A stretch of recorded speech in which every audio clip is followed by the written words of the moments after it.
Where did they live in the country? They lived out towards Overissa. I'm not just where. But I know my nephew lives in the general area where they live now. But I don't know just exactly where it was. Which nephew? My sister Laura's son.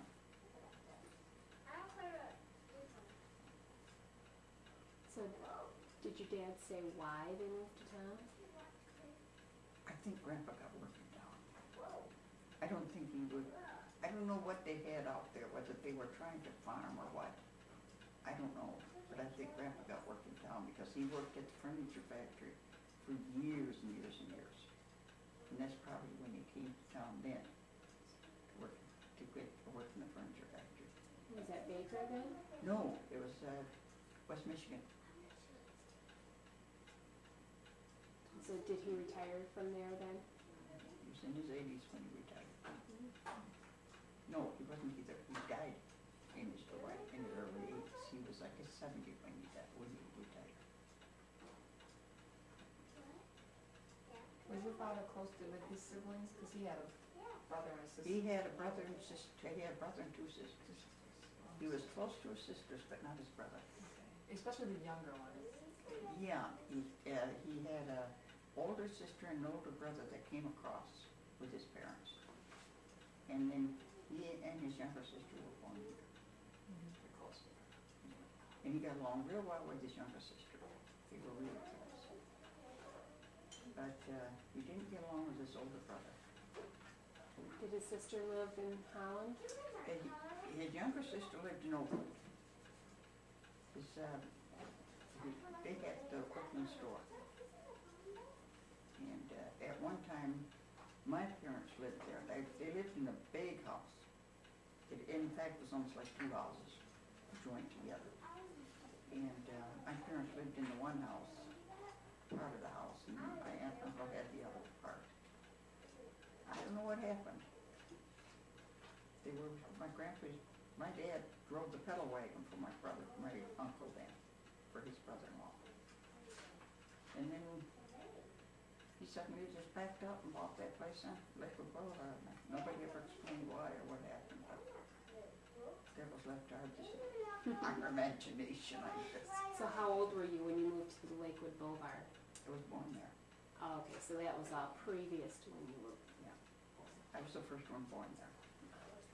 My older sister and my brother just above me were born, and then 2 months before I was born, my brother died. He was born, they had the two when they moved there. And then in the meantime, he died, and I was born right after he moved there.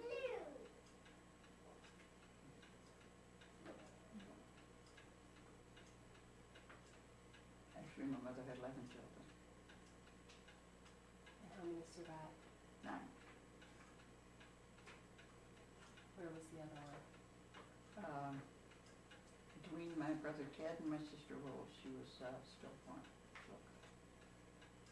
What happened to the brother that? He was born with a hole in his heart. Okay. And in those days, Nothing they could do. they can do it now, they can fix it now if they couldn't then. Did they know? He lived for 10 months.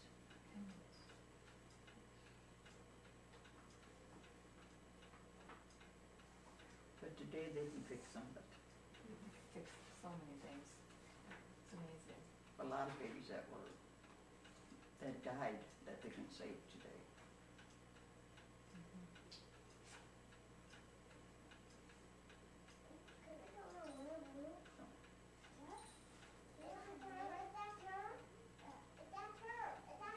Running out of questions. Did we miss anything?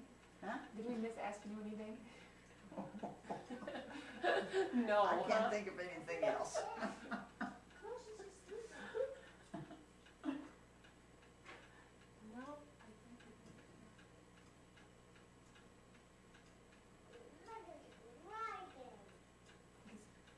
Do you remember anything about Grandpa? What was something about him from when he was a boy? Did he have this particular story he told, like what he did when he was growing up, or? Not an awful lot. Grandpa always said he was born with a hammer in his hand. Oh. And Grandpa always talks so often about it. One time, he was sitting, I guess, under a tree in the backyard with a bunch of puppies in his shirt and his thumb in his mouth. And he had all those puppies crawling around under his shirt. And he was sitting with his thumb in his mouth. Grandpa always talked about that. How did he get his nickname Curly? Was that something that happened when he was young? Well, I think I've got that in that album.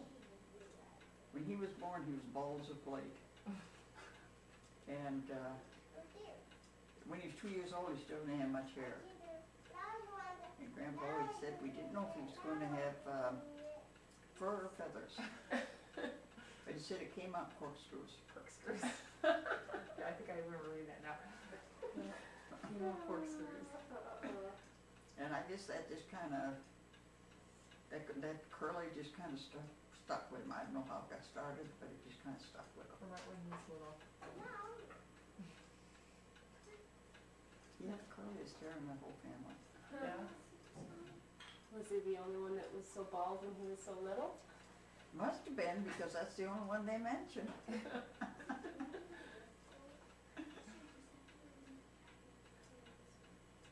Now, there was something I think my mom said about the kids in that family were born quite small, But some of them were. and then because their dad was a farmer, he knew how to take care of them. Yeah, Karen was quite small, so was Ruth Ann. I think they said Jack was too, but Karen was. And he kind of improvised incubator for them. Put them in a box and covered them up and heated it. He was used to that. You know, the chickens, they always had the incubators for chickens and stuff. And I don't know how he figured it out, but yeah, he made kind of a little incubator for that baby to keep her warm. So, do you know how small they were born?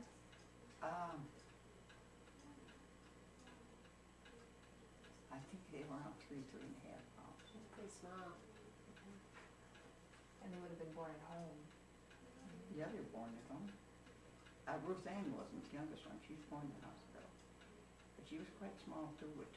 And at that time, I don't think they were keeping them until they reached a certain weight. Because I remember taking Ruth Ann home. I carried her out of the hospital. You And were more blanket than baby.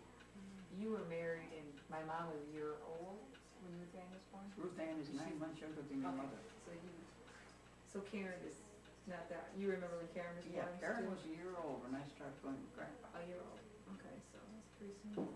And she was such a tiny, dainty little thing then too. So it didn't matter how big the baby was, they sent him home. And this was the Yeah, and same. of course, Karen was born at home, I think. And this is the same type of hospital that you had. It was a maternity hospital, Yeah. right? Yeah. But Ruth Ann was born in the Home Hospital. Why was that? And Ken was born at home too. But I had your mom in maternity home. Why did they have Karen at the hospital? Or not Karen, the youngest one at Ruth Ann? at the hospital. I don't know. I know one thing that they had is Grandpa's uncle. Let me see what. Grandpa's great uncle, an uncle of his mother, was the doctor. And he was the one that took care of all the births in that family. But I think by the time Ruth Ann was born, he had died. Okay. So they're a doctor. So that made he either had died or he was not practicing anymore. And I don't know why they went to the hospital. But it was a good thing they did, because she'd have died if she had been born at home. And Ken, which home was, Pawpaw you were living at Pawpaw when Ken was born? Or you were in the apartment? When Ken was born, we were in the apartment in Hamilton. Okay, so he was actually born in Hamilton. And then the undertaker's wife, just a few houses down, was the midwife. Oh, the Undertaker's wife? That's interesting. One takes me into the world, one takes me out.